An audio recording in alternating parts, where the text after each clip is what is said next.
Welcome to Hy-Vee Today with Tony Tone. We're live inside Muscatine Hy-Vee on 2nd Avenue in Muscatine, streaming on YouTube, Facebook, and Twitter. Now, here's Tony Tone.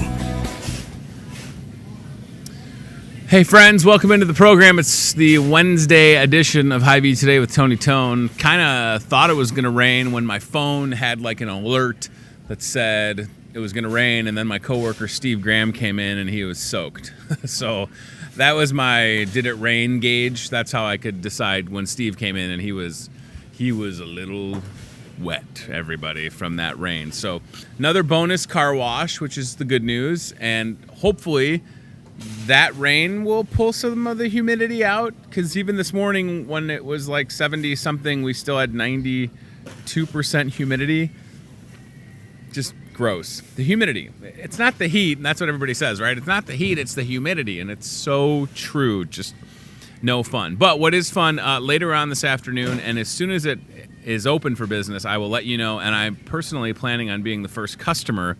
The MCSA fireworks tent in our parking lot will be rocking and rolling once the fire inspector or whatever. I don't know who inspects it. I don't know if there's like a firework guy that comes down with like a wispy mustache and he's like got a big monocle or something and he approves the fireworks. I don't know how it works, but let's go and let's start helping out MCSA. And like I said, if I can be the first customer, that would be awesome. I told my wife yesterday I'm going to buy a lot of fireworks this year. And I'm going to wait to light them off because I don't want my neighbors to hate me. Now, when it comes to like smoke bombs or things for the kids, I'm okay. Like, you know, and we have smoke bombs, by the way. So if you live around me and you see blue or red or green smoke, don't be alarmed. It's just a smoke bomb, and it's not loud, and it's certainly not going to hurt anything. So I feel like within reason, you know, like, you know, light something that shoots up above your house. Probably not until it's legal. But if you get a smoke bomb, are those like snake things? Remember those? Go nuts. So we'll get you all the details on that. I want to get to my first guest right away because I took a Facebook Live video last night at the brand spanking new Musser Public Library, and it is just breathtaking. Pam Collins is here. She's the boss of the library. Back on the show. Pam, holy moly. Holy moly. I have so many things I want to ask you. Okay, so we walk in. My family and I walk in yesterday, and I was more excited to see my kids' reaction. Mm-hmm. I had been in the H&I headquarters a couple of times, and throughout this whole process, knowing that that's where the library was going to go, I couldn't visualize what it was going to look like. And you walk in, and it's just, I think breathtaking is the best way to describe it. I think that is a good way to describe it, and I've heard that before. Yeah. Well, I'd like to say that I had an original thought there, but apparently not. But that's okay because it is breathtaking, and there's so much to that space now. I mean, do you know the square footage of the new space versus the old space? The old space was 25,000 square feet, okay. And this space is 39,000 square feet. So it's significantly larger. Yeah, significantly is an understatement. It is awesome. So we opted to go in I don't even want to say the front door, but the cool, you know, like the tree trunk handle or whatever. Right, the Second Street door. Second Street door, thank you. And we went kind of straight to the kids part of the library, and it's just so wonderful. I mean, there's just so much room, and I think one of the most genius things that you guys did were the family rooms. So yes. In the kids part, there's this family room where you could go in, slide the door closed, read some books.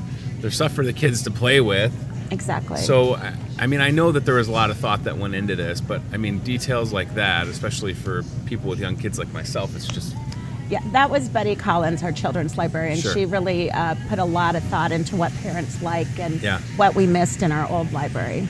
It's a wonderful Yeah. place to just be able to... And my kids found everything, you know what I mean? Like, we went everywhere, and that's what I wanted to experience. We have some pictures we're going to look at right now, and yeah, there's some kids' books. The tables are super cool. The process of like moving a library, Pam, I don't think people understand that. Like, how many?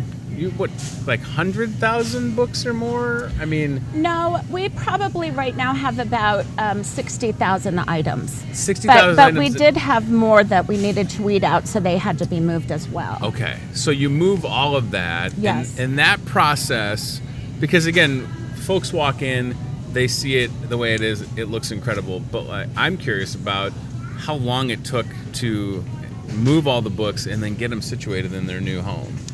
Because that had to just be painstaking. I mean, obviously, if you kept them organized from where they were, but still. We actually had library book movers in, Okay. and people always think that they're like, what? Because everybody wants to volunteer to help move the books, but it's a very tedious process. They're very, very heavy, and they do need to stay in order, or it takes about 12 times as much gosh. time as if they, a professional company moves them. So the professional company took about 4 days. What? Yeah, That's it? yeah, That's awesome. yeah. So It was that's, great. you just kind of have to stand back and go, I want to help you, but I don't want to be the person that messes up your system we actually either. did help, but Okay, we helped on the unpacking end Okay. of things. But yes, still, we thought that my was a gosh. great amount of time. I want to check out my Facebook Live video if we can, and I don't care about the audio because I'm probably just like breathing and having weird comments or whatever, but so you can mute the audio. Yeah, thank you. Let's just have this rolling. So the self-checkout, so this is in the kids part. The self-checkouts are genius, and Yes. there's so many of them. Yes, we wanted to make it very easy for people to self-check. I wonder about that system. That seems to be like a relatively new, I mean, it looks like new technology. No, I don't know actually, if it's been around for a it's while. quite old. It's been around fairly with heavy use in public libraries since about 2000. Really? But it is somewhat expensive, and you have to tag every item because it doesn't use the barcode, so it uses a different system. So it takes a lot of staff time and Sure. that kind of thing. So a lot of people transition over when they move. There's that family room I was mentioning. So again, this is in the kids. Does it have a name? Like the kids? I mean, The room itself doesn't have a name, but this does have a name. This part. Joyce Vesey. Yeah, Joyce she's such Vesey. a- Yeah. Vesey. Sorry, Yeah. Joyce is great, and that's going to be a cool space for story time. Like Yes, and they can actually. There's a little. I don't know what you call it, but something they can pull shut so the kids can actually stay in that area. They don't have to worry about a toddler escaping I or didn't anything. know that. Because a lot of times parents want to use some of that time to chat with each other. Absolutely. Wow, you've thought of it all. The seating and the furniture are so cool. That booth that we just walked by, again, this is a Facebook Live video that I took. I'm realizing that it's a little bit shaky, but the furniture has such a modern look, but it's Yes. all super comfortable and so practical. Yes, it's all H&I furniture, and actually those booths you saw were used in the old building, with the building when H&I was in there. So Okay. some of the furniture from when H&I used it as their headquarters stayed and has been incorporated into the library. So a question that I had written down, Pam, was what was the biggest challenge once everyone had kind of landed at the new location for the Munster Public Library? Was there something, I mean, certainly getting everything organized and laid out and some of the modifications that had to happen, but was there a challenge that you could share that you have since overcame and here we are now with it open? And if the answer is no, that's okay too. There were so many challenges, but they were really relatively small. Okay. A lot of them were, we had a lot of staff that ended up being out due to family reasons and health reasons that we didn't expect. Sure. So that was rather difficult because we were quite short in some areas. Gotcha. That was probably the biggest challenge. That can make a big difference, especially because you have such a wonderful staff. Yes. Jeez Louise. We count on them. Oh my Every gosh, one of course. Every one of them. They're so great. And there's so many nice little touches. Again, Facebook Live video. So right there, I didn't even realize that that's like a spot you can put Legos on one of those shelves. That's genius. And eventually with this Facebook Live video, I think I did go upstairs. And there's so many different ways to get upstairs. Yes. That's the other part that three ways, yes. Like, I was all for the elevator, and then we opted to go up the main flight of stairs. So, yeah, I was commenting on how bad my hair looked at that point. But, again, it's just an incredible thing for Muscatine. Like, wow. I mean, it really, this is going to become a hub. Oh, yes, we hope so. And that's part of the rationale of it, and the reason that it's been designed the way it is so it is a place for people to come together for all different reasons. You have such great views, too, with those windows. Beautiful views. I mean, I couldn't get enough. There's even just a giant window, I don't know if it's on the second floor or third floor, near the bathrooms. It might even be on the first floor, but I think it's higher up. It's just a view of 2nd Street, and the window is just massive. It's like a floor-to-ceiling Yeah, deal. there's one on 2nd and 3rd. Yeah, I was so impressed. And for me, only coming up on 6 years of living in Muscatine, I think of things that keep a community healthy, and not only healthy, but will attract new people to town. And having a library like this is something that absolutely would make someone's decision to buy a house in Muscatine I think easier. this is something that families will find a draw to Muscatine. Because, obviously we support education and what they're doing in school and early preschool education, and those things are critical to families.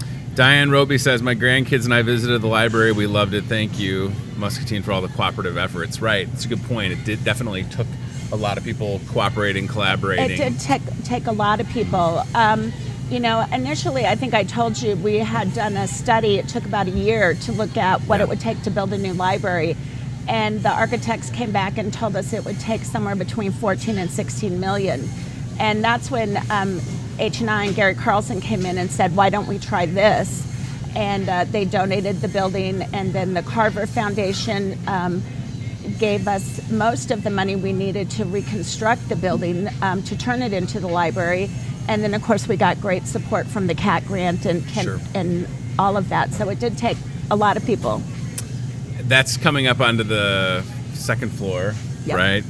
And there is just so much. And that's where the computers are. That's probably a big question. The computers are everywhere. Where are the computers? A lot of them on 2nd floor. Yes, you can also check out your own tablet and take it in the building anywhere you want. I didn't know that. Yep. If you have a library card, you can check out a tablet and take it wherever you want to be.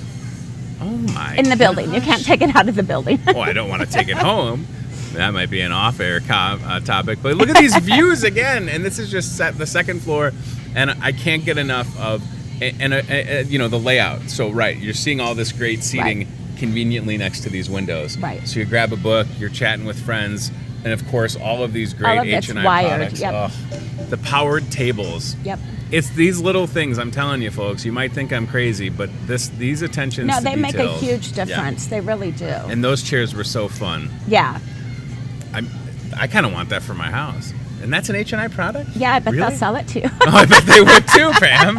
Maybe I get a discount if it's in return goods or something. And then I just want to keep it on here for just a couple more minutes, because I did peek into the massive conference room, and that's where that H&I conference room comes into play, right?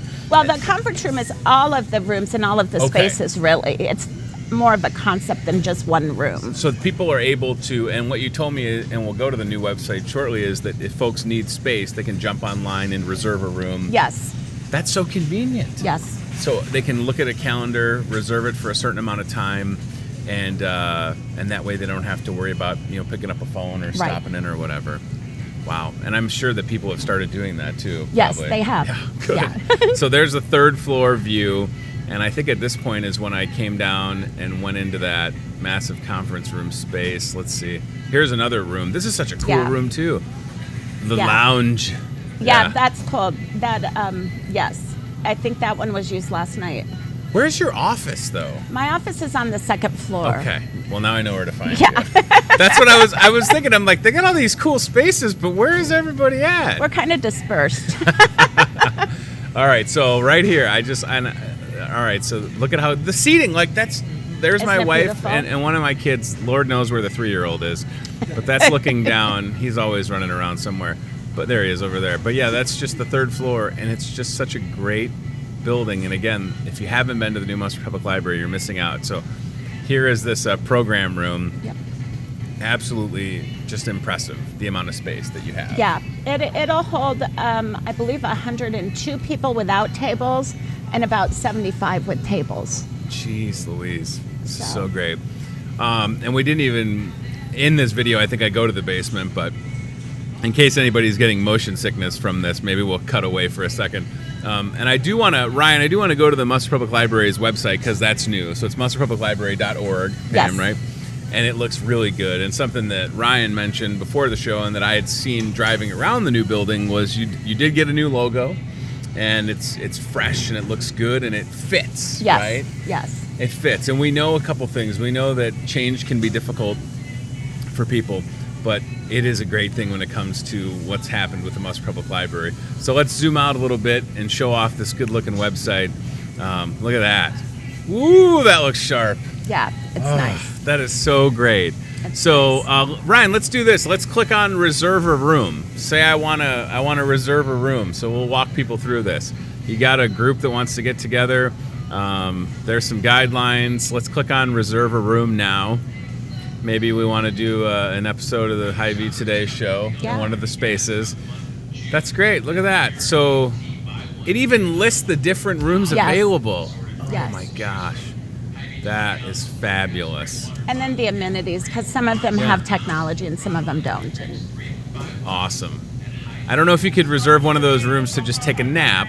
Probably want to use more practical purposes than that, right? there are rooms that you probably could take a nap in that we don't reserve. All those smaller rooms. Right. Yeah, the little offshoots. Yeah. So Monday through Friday, 10 a to 9 p. Saturday, 10 to 5. The new address, 408 East 2nd Street. Leslie on Facebook says, awesome, I can't wait to visit. Yeah, Leslie, you got to go. I mean, it's so great. And there's something for everybody. Yes. Now, certainly I have 6-year-old, 3-year-old, and baby on the way. So for us, Munster Public Library has been a blessing in the former location and now even more so in the new location. But certainly for all ages, and I saw all ages of people there just last night. Yes, yes. And I know that had to be important to you guys to not just have it focused on one demographic of patron. Exactly. Right? In our old building, because we were so short with programming rooms, we Sure. focused on children's programming because we felt that was the most important. But in this new building, we'll be doing a lot more adult programming, teen Sure. programming, and family programming, as well as we hope to use the grounds quite a bit. Yeah, so parking. Wow. Yeah. Parking. So we parked on 2nd Street because we're city slickers, okay? But there is certainly a big old parking lot Yes. with X amount of spaces. Yeah. And parking definitely was a challenge in the former location. Let's call it what it was. So that is just, it's just like an added benefit, I would say. Yes, You know? it definitely is. Because you can just, and not only that, but the fact that there's an entrance right off the parking lot. We made that the main entrance Yeah. deliberately because we know people don't like to walk all the way around. Unless you're my family, we're going right on 2nd Street, right through that door. But that entrance is great. Yeah. So that's what I'm saying. Like, I didn't see any, like, you guys had thought of everything.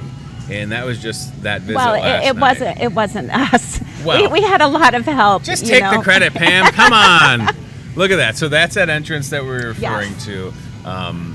I just know that for years to come that this is going to be such a like you can't go anywhere else now. It's got to stay. Oh yeah, no, Like, it's gotta unless stay. H&I in 20, 30, 40 years moves out of that glass palace and then you go there. That'd be kind of cool. That would be The cool, all-glass but building. much bigger. Right, yeah. City would have to give us more money You'd for have to- staffing. You'd have to go from 60,000 books Yes, to 600,000 exactly. books. Exactly. Yeah, and again, when you walk in and you can kind of get a sense for what the layout is, I know that you're going to love it, whether it's your first time, if it's later today, or if you've been there 10 times. I was talking to Right. somebody last night that had been there probably 6 times since you've been open. It's just so great. And again, we talk about libraries having to kind of evolve over the years and become that center of activity and the programming. I mean, that's, I don't know, back in maybe 10, 15, 20 years ago, you would have said that was kind of something that just you did, but the focus was obviously on books and movies and music. But now it's, Right. I don't know if it's neck and neck as far as what's important, but Yeah, I think the programming is really important, but also being a technology equalizer. People don't really think about that, but there are a lot of people in our community who don't have computers or don't have access to the internet and don't have a way to scan something, all of those Sure. little things, and those are things that we try to provide. So the soft opening is going on. There is a grand opening celebration on the 30th Yes. of June. That's next Saturday. Live music. Adam Griffin will be there. The Funk Daddies will be there. And the last time you were here, Pam, you spoke to the fact that in addition to the new space, you have a stage Yes. that can be used for things in the parking Yes, lot. Sue and Larry Kierson donated a portable outdoor stage, and so we'll have the bands on it. It's quite large, and Yeah. I think it'll be really exciting to It use will. that. You have like this whole, like, you have these grounds now. Well, we have some other fun stuff too that you'll Sure. see when you come out. It's called Big Blue Blocks, and these Okay. giant blocks that kids can make an entire playground with them. So we'll have those out as well. That's great. Yeah. So do we have a start time for the festivities on the 30th? There'll be a ribbon cutting at 3. Okay. And then I think Adam will probably start about 4 Yeah, to 6, and then Funk Daddy start at 7. I mean, look, I think you're right on that time for Adam. My computer's not letting me click on it, but that does seem right. That's what And, time he is yeah, going to be there. People probably want to bring some lawn chairs. Yeah, 4 to and- 6 is yeah. Adam Griffin. Yep. Yeah, bring a lawn chair. Yep. Okay. So bring a lawn chair, And park in the bank lot. park in the bank lot because you're going to be utilizing your lot. Yeah. Yeah. Awesome. So you get to use the big old chamber scissors, huh? Well, I think we're going to have some young children cutting the ribbons, so Oh, I don't that's think cool. they'll be able to do that. All right. I was going to say bust a bottle of champagne on the side of the building, but that's too nice of a building. We don't want any glass shards all over the place. No, somebody right? would step on it. Yeah. Yeah, that would not go over well. I'm glad you came back. Congratulations. you. It's so great. And I would like to sit here and say that I was prepared for how wonderful it would be, but nothing can prepare you for something that it just came together so well. Right. I'm always optimistic about things. I figured it would be a wonderful move and it would make sense for what you need to continue doing for the community, but just above and beyond the expectations, I think, for everybody. And I encourage y'all to stop out before the 30th and then certainly come back. Yeah. On the 30th. And the last thing, real quick, you don't have to have like a new library card, Oh, right? no, you can use your Yeah. old library card, and if you don't have a library card, we'll get you a library card. I used so. the one on my key ring. Mm-hmm. And just at the self-checkout, I think we took out 2 kids' books and a CD of songs that will probably easily annoy me. But they're for my kids. And it was just an easy scan. And then the other part is when you do the self-checkout, you can like email yourself a receipt, your receipt or and- print it exactly. or get it as a tattoo. You can pay your fines there too. You and do can. all of that. Yeah. You can pay your fines. Last time, yeah. We had a couple fines at the old joint that kind of popped up on me one day. They're like Yeah. scanning stuff out. They're like, hey, do you know you have $8? And I was like, what? $8? How can I pay for that? And hey, sure enough. And Yeah. we missed our fine-free week this year because of the move. So I think they eliminated everybody's fines if the books and materials were returned. Wow. So if you don't want to come in because you have fines, as long as the materials return, you really don't have fines. Yeah. We You took can- care of that. You can come out of witness protection. Yeah, It's okay. it's a fresh start. Oh, that's awesome. Somebody's going to have a book from like 64 they're bringing back. Here, I found this outside. We have that. I know. I love stories like that. They come up all the time. Pam, thank you again. I Thank can't you wait to so see you on the much. 30th. Yeah. And thanks for being here. It's great having you. And please go check out the brand new Muscle Public Library and H&I Community Center. I don't want to say it wrong. It's right there on the sign. And go to the website. Check out Muscle Public Library on Facebook. And if you need to reserve a room there, please do so. All right, let's go to Betsy with the Toyota Muscatine cart cam, who is, she's giving us a sneak peek of our next guest. That doesn't happen that often. She went right past the chef's station green room, as we like to call it. So Betsy's going to produce because starting tomorrow on Thursday, friends, we've got a mega produce sale that kicks off, and there's going to be some great deals for you. Thank you, Pam. It's always good to see you. Well, you can have the microphone if you want to. It's like a souvenir. That's what our souvenirs could be. We could give everybody microphones. Hello, my friends. How are you? Good looking laptop right here, isn't it, James? Like that? Serving me well. All right, so Betsy's in the produce department. Stink Bomb, you coming? Come on over. Come on over. I got another chair, I think. Yep. All right, we'll get our next guest situated. See you, buddy. Take care. Mega produce sale. Mega produce sale coming up. Get ready for it. Thursday through Sunday. You better slide a little bit closer over here, young man. Cart cam, huh? Yeah, it could be the stinky race car cart cam if you wanted it to be. That would be awesome. So mega produce sale, we'll get you more details on that. A lot of great opportunities to save. That's the best produce department in Muscatine. Everything is fresh, and be picky about your produce. That's something else that we like to say here at Hy-Vee.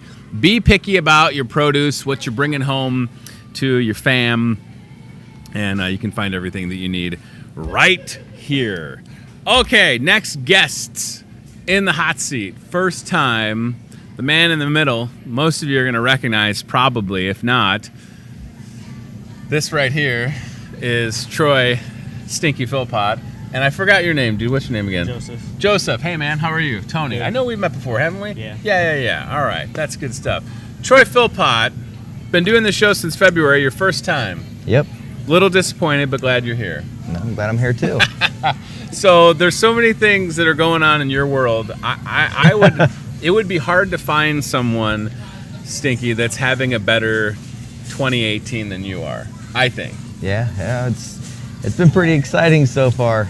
I don't know what we could do to make it more exciting. Well, I know a couple of things that I can suggest, but and this isn't about sitting here and praising this guy, but it is great that you've been recognized the way that you have, because it's all much deserved, well deserved. So the first thing I want to mention, if folks don't know this, the Greater Muscatine Chamber of Commerce and Industry recognized you at their annual dinner, and I think you were kind of surprised, right?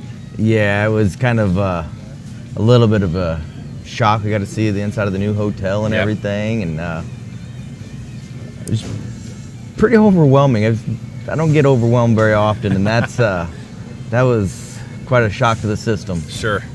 We have a picture from that night when you got that award. And again, if people don't know, so Troy Philpott, nickname is Stinky. Stinky's House of Horrors is a haunted house that you operate inside your own home each and every Halloween, and you don't charge money for people to go through. You collect non-perishable food donations, which you then give to the Salvation Army. So the Chamber of Commerce dinner, you get recognized there. Yep. But the fun just continues. We're going to have that picture in a moment. And was it not on the email? I emailed it to you on your Gmail. And then the Salvation Army dinner at the end of May. Yes. Right? Yep. So the end of May. Did you know that you were going to get recognized at the Salvation Army dinner? No, I didn't. Oh my gosh. Laura had messaged me, and Yeah. she was telling me that, hey, if you want, you ought to come to this, and kind of beating around the bush a little bit, and she was doing her best not to give it away, because I was like, I'm not sure, I got to check to see, if I'm racing, and Right. and I got to check my schedule if it's gonna be open. Because it was on a Thursday night, right? Yeah, it was on a Thursday night, and we're normally working on the race car on Thursday night, getting it ready. But I finally told her, yeah, no problem, we can get there. My mom actually got to go to this one, so she was. That is awesome. It was a pretty proud moment for her, I think. So your mom's there, and then they start talking about you. Probably, is that what happened at the Salvation Army dinner? Yep. Well, I actually walked into the thing, and they kind of gave it away when I first walked in, when somebody shook my hand and says, "Oh, it's the man of the hour." Oh, I'm no. like, Yes. we haven't even signed in and got our meal tickets yet. So over the last, how many years have you been donating food to the Salvation Army now? You know, I always forget because I always come up with it. You always have, you do kind of always have a years. different number, but it's been, it's probably been a decade easily, right? Oh yeah, because I get mixed up because we were donating before that through racing, so it's the timelines kind of cross over a little bit, and I don't know exactly how long. I know we've been doing the haunt for almost 20 years. Wow. And from the very get-go to where it's at now. Yeah. But every year the food drive itself just keeps getting bigger and bigger, and I hope everything that's happening this year propels it and makes it even bigger than what it was. So we have Stinky's House of Horror on Facebook. So again, you take your, I just want, because I'm assuming that there's people that are going to watch this that don't know, but your own house in Muscatine, you turn into a haunted house. You have a decent amount of space outside, so you've been able to build different attractions. These are pictures from some of the events that you guys have gone to, you know, figure out different things you can add into the haunt. And then each and every... That's what it's about. That's what it's about. Okay, so keep it there for a second. So that was... last year. That was last year. Wow. And we're doing that again. Okay. July 20th. So in addition to working and running a haunted house in your own house, you also drive a race car. Yep. And you race at Columbus Junction, and each year you have this big kids event. Yep. We used to do a candy dash. Okay. And well, we started realizing after raising, you know, between 800 and 1,000 pounds of candy that, well, sending kids home with 10 to 15 pounds of candy each probably wasn't the greatest idea. So I changed it up, and I decided to go with a light dash. Cool.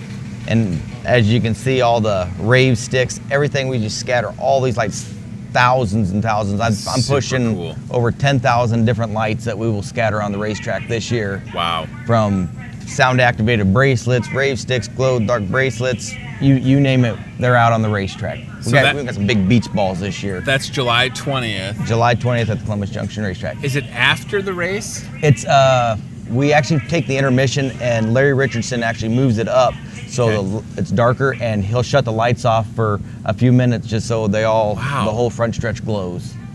Holy moly. Yeah, so you got to make sure that you want people to go, because you don't want to have any lights left on the track. Exactly. Right? You got to get Don't the worry. track cleaned up. Those kids get every piece. I bet they do.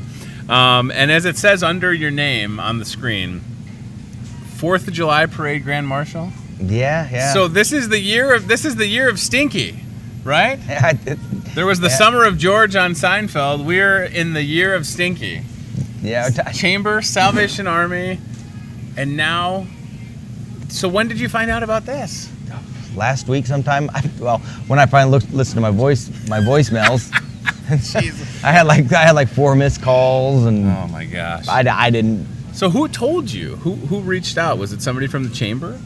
The secretary from the Chamber of Commerce finally got a hold. I don't even remember. So the her lesson name. I was here, at work when I just happened to answer my phone. You answered your phone at work? It was on break. Jim Reynolds? Totally. He did not answer his phone at work. No. So the lesson here is to never leave Stinky a voicemail. No, because my phone will not show me that I have any missed calls, anything. You will not. You gotta get a new phone, dude. The year of Stink needs to get him a new. Yeah, you do. Oh, so that's it. So if you want him to know that he's the 4th of July Parade Grand Master, you just get Grand Marshal. You got to text him. Yeah. We're actually gonna take the. They told me I can, if I was taking a float in the parade before, that I can just put it in there. So we decided we're gonna take the race car in the parade, and wow. I don't know how I want to ride. Do I want to ride on the car? Do I want to ride it back of the truck? We don't know, but we did get a pretty good donation, and we're gonna take some of the lights. We're gonna be giving out glow-in-the-dark bracelets during the parade. Cool. We're making some little, we're gonna call them stink bomb firecrackers. They're tubes that were put up that are gonna have like 6. There's gonna be a bunch of little glow-in-the-dark things inside of it. Yeah. Some Stinky's House of Horror stickers, some number 11 stickers, and we're gonna have one guy going out, and they're gonna pick some special kids out in the crowd. Sure. And we'll get quite a few of those handed out.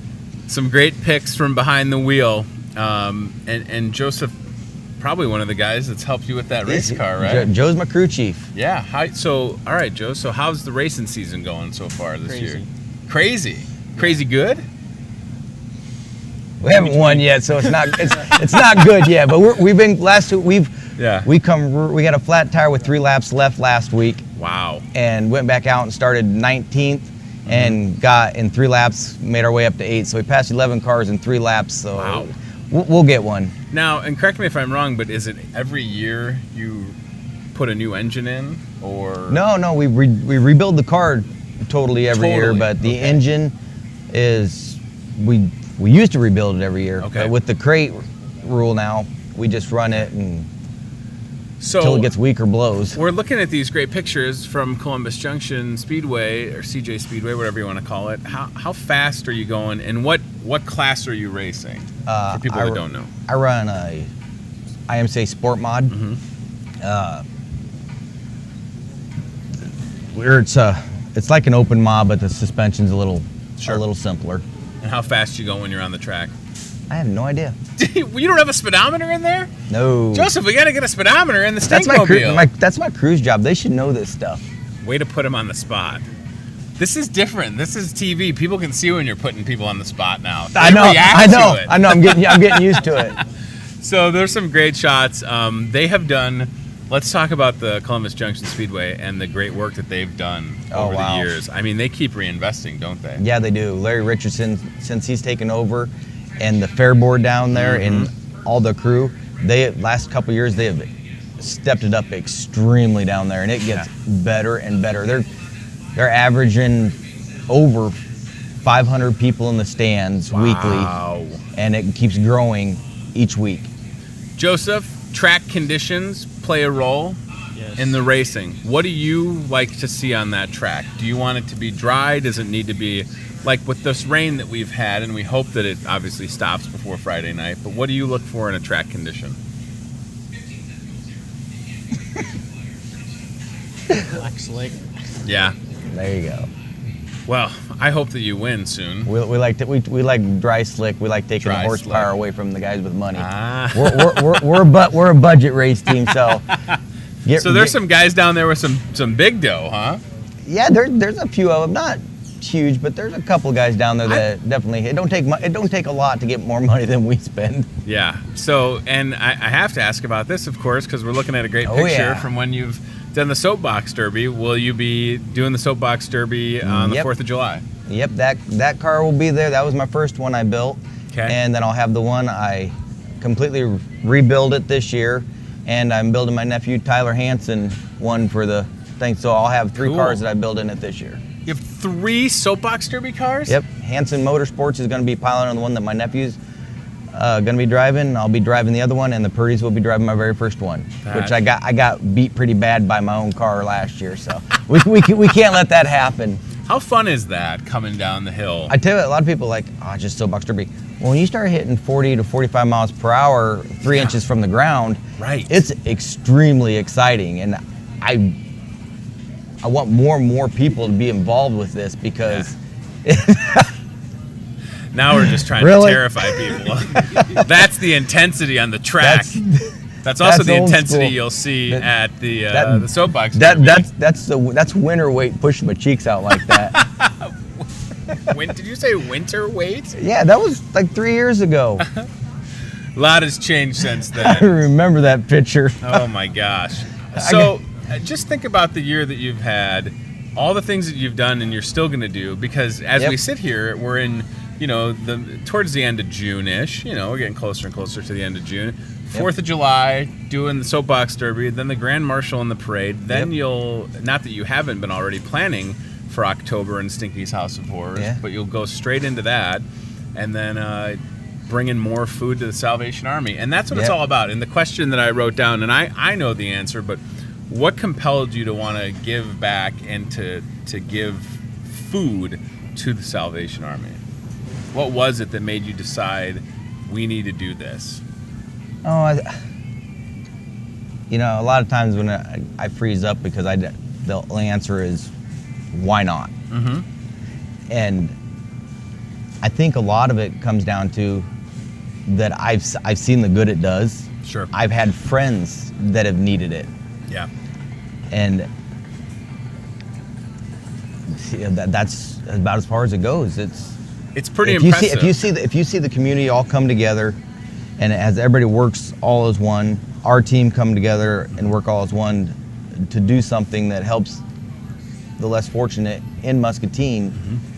It's, I don't know, it feels good. Well, what we know is that around the time of the end of October, especially after Thanksgiving, the Salvation Army's food pantry supply is very low. It's low. Depleted, you could say.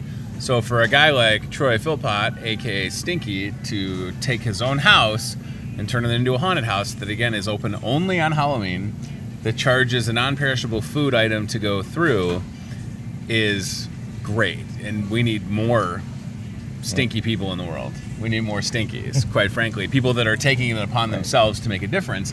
And you have, because you've donated thousands, probably, I would be safe to say that we figured it last year, the year before. It's like 100,000 pounds or more, I would say. Yeah, I'm not sure where it's at, but it's a lot. We've had, first year, I remember sitting in front when we got out on the front porch the very first time that we made it a food drive. Yeah. We're sitting out there we're like, oh my God, food. Right. This is crazy. I can't believe we actually raised full of food. And now it's just like, we wouldn't even think about putting it on worse. It would crush it. And the line of people that wait to go through Stinky's House of Horrors, upwards to 1,000 people in a night, if not more. Yep. It's always, of course, depending upon the weather, but even so, people will wait to go through because not only is it a good cause, it's a good time, and it's a great haunted house. Yeah, it's not boring. It's not lame. It's really good. Now, if we can figure out how to raise some food or for some other charity with my Christmas lights, we'll be on to something. You do, and I really think that this year when you do the Christmas lights, I've already been buying stuff. Well, you had Noel lit up. I think you misspell it as Leon. And just see how many people drive by. Don't you think that's a good idea? Just have it say Leon, and people will be like, what? It'll be like that all year long because it'll end up freezing in the ground. I won't have to change Leon will be really excited. See how many Leons we can get to drive past the house. From previous Stinky's House of Horrors, we're talking with Troy Stinky Philpott and his crew chief Joseph are here. Troy Philpott runs a haunted house in his own house. Non-perishable food items are the cost to get through. It all gets donated to the Salvation Army, recognized by the Greater Chamber of Muscatine Commerce. That kid looks so scared. Also recognized recently by the Salvation Army, and Stinky will be the 4th of July Parade Grand Marshal. We'd be remiss to not mention or give a shout out to your place of employment for letting you be here today, because you just did a work day for you. So took a half day vacation. You took a half day to be here. Now I can grab breakfast. I don't ever get breakfast in the morning. Yeah, I'll pay. We'll take care of your breakfast since you took a half day to be here.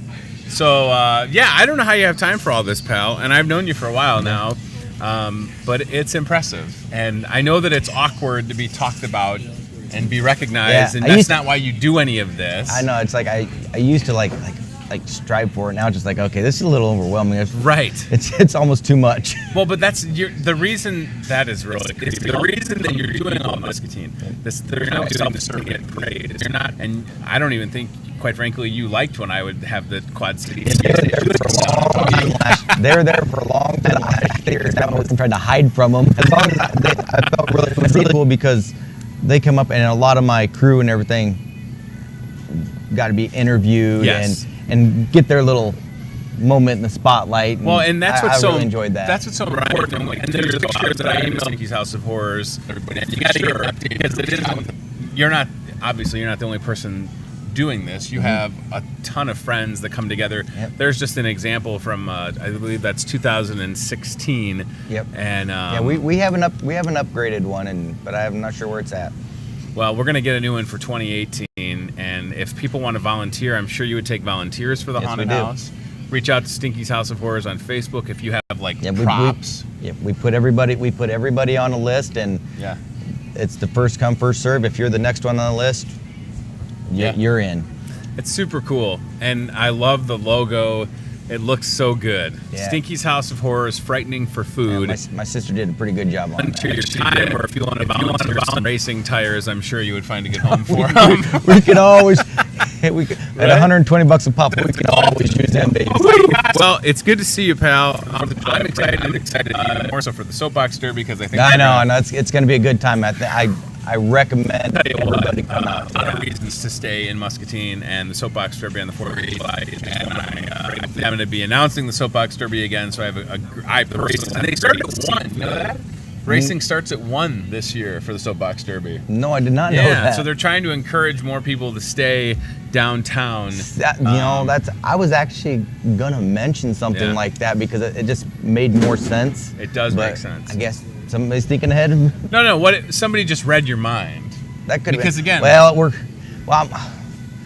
I'm waiting to be called a cheater or something like that because Kelsey actually called me messaged me, and they want to use my scales and everything to weigh the cars. So, oh, cool. I think that should give me like an advantage. Leeway. Hey, listen, this is the year of Stinky, so whatever you need, pal. We'll unplug one of them. I can add a little bit extra weight. Great. He's just kidding, of course. It's going to be a fair race. Yeah. Well, I've actually took 80 to 100 pounds off my car. Yeah. And put it back on there. Wow. And it didn't make hardly any difference in my speed. So it's kind of like you just left scratching your head. I think you should just put a bunch of skateboards together and call that a Soapbox Derby car and go down that way. I'm waiting for somebody to put together what I call a harbor freight car. Okay. Which is a 2-wheel cart dolly. Yeah. Straighten the handle out on it, drill a hole in the middle of the handle, put a 2x4 in it like you did when you were kids, screw 2 wheels on it with a rope and a 2x2 on the back tire and just ride the cart down. That's fantastic. It's got to be the cheapest Soapbox Derby car you can build. I love it. It's you got all the ideas. And listen, if you need help with a Soapbox Derby car, right here. Joseph probably can help out too, right? Yep. You've been helping with the Soapbox Derby cars? A little bit. A little bit different than a race car, right? He helped me lift it. we were actually discussing that last night. Yeah. Well, that's no small task, y'all. No, it's all not. right. It's good to see you, buddy. Thanks for coming on the show. Thanks for having us. Appreciate Joseph, it. Good to see you, man. Thanks for coming. Stinky's House of Horrors, Halloween. What day is Halloween on this year? Do we know? I have not looked yet. Yeah, I haven't looked either. Let me just look on my phone. Let's see. Let me look at my calendar. I'm going to go to October. Halloween is on a Wednesday. So October 31st, Wednesday night at dusk, Stinky's House of Horrors will come alive. That's right. And you can The house is a dark gray, really, really dark gray this year, so it's even creepier. Oh, good. Don't power wash it. No. It adds to the effect, right? That's right. All right. It's good to see you, pal. Thanks for being here. Thanks for having us. And please come back and I'll get your breakfast taken care of, so don't go too far. All right. And speaking of people that need to come on the show again, everybody, we won't say who that young man is, but he's walking right behind the set right now, and he's got a bunch of donuts. Thanks for your business, sir. Anonymous passerby. I'll send you a text later. We'll make this happen. We need to talk about Muscatine charities. It was Tom Hendricks. We're going to talk about Muscatine charities. And I'm going to not have to text him 15 times to get this done. Shout out to Tom Hendricks, a.k.a. Taco Tom, a.k.a. one of the nicest guys ever. Yes. Next to Stinky, of course. All right, so as we wrap up, I want to say thanks again to Pam Collins with the Musser Public Library for joining the program today. Please go check out the new Musser Public Library. It's wonderful in downtown Muscatine. Thanks to this man right here, Troy Philpott, a.k.a. Stinky, and Joseph, his crew chief. You can see Stinky racing Friday nights in Columbus Junction. Yep. Every single Friday at the 4th of July Parade, at the Soapbox Derby, and you can go over to his house and look at all of his trophies. Yeah. He's got a whole room full I got a few of them. That's awesome. I don't know what else I got to get out and see the library. You do? I used to work in that. I worked in that building for 10 years. Wow. And, all right. A lot of great memories in racing and everything in that building. Okay. Well, maybe they can put one of the race cars on display or something. Oh, that'd be nice. You loan it to them, maybe. There you go. We have a team staffing job board today, I reckon. Did you get those? Okay, hold on. I'll forward them to you. Can we cut to aisle cam? Is she working on it? She's trying to? Okay. That's all right. I need to pull up my Gmail here and get this sent over to Mr. Broderson. Team staffing on Lake Park Boulevard, they are employing at this moment over, I would say, easily 1,000 plus people, and they can help you get a job Broderson, these are coming in hot right now. So team staffing right across from Happy Joe's. You've probably been to that Happy Joe's before. Yes, I have. Hit that lunch buffet, and then you could get a job. That's kind of convenient, isn't it? That's extremely convenient. If you or someone you know needs a job and you're eating lunch, and then all of a sudden you're like, you know what? This lunch was good. I'm going to go get a job. Team staffing is literally right across the street. Yep. So here we go. First shift supervisor, you can call Jenny, 563-316-7635. Jenny, we've got your number. That's the first posting. Accounting clerk, Katie's going to hook you up with this job at Team Staffing Solutions at 563-316-7639. And last but not least on the Team Staffing job board for today, it's a new opening. Material planner Mary has the job at 563-316-7634. Team Staffing Solutions Incorporated on Lake Park Boulevard, y'all. Okay. We're going to get people to work. That's what's going to happen, by golly. Well, that's it for us, friends. We'll have some fun tomorrow. I think we're going to talk to some folks from Team Staffing and perhaps Toyota of Muscatine. And a reminder that MCSA fireworks tent is going to be open for business this afternoon. Every single purchase you make helps out MCSA. Last year, $15,000. This year, I'd like to make up a little bit more than that if we could. Stinky told me he's going to buy about $27,000 worth of fireworks. Oh, I love fireworks. So thank you for doing that. You bet. We need you out there, pal. And there's the 4-day mega produce sale, y'all. Kicking off tomorrow. Big old produce sale. So many great offers throughout the produce department. It's just fantastic. So don't miss out on that. Before we go, today is National American Eagle Day. So if you see any bald eagles flying around, say hi to them. Hopefully they don't try and pick you up if you're walking or something. Swoop down on you. It's also National Vanilla Milkshake Day. Ooh-wee. Could I have a cauliflower milkshake? National Ice Cream Soda Day. And this is true because I saw it on the internet. It is National Take a Hike with a Geek Day. I don't know what that means, but I would consider myself a geek, and people have told me in my life to take a hike, so I don't know if that's how that works out, but that's what was on the old list. So, yeah, now you know. And also tomorrow on Thursday, Chef Tess will be doing chicken burritos or chicken burrito bowls made to order for lunch starting at 11:30, and then a fried chicken sandwich for dinner starting at 4 o'clock. That's on Thursday. Thanks for watching Hy-Vee today. We'll see you tomorrow at 8:30. Catch the replays. Weeknights at 7:30 and 10:30 on Muscatine Power and Water Cable Channel 5. But for now, that's it, y'all. Bye-bye. Thanks for watching Hy-Vee Today with Tony Tone. We'll do it again tomorrow with more local guests from in and around the Muscatine community. Questions? Comments? Know a great guest? Reach out to Hy-Vee Today with Tony Tone on Facebook or via email, hyveetoday@gmail.com.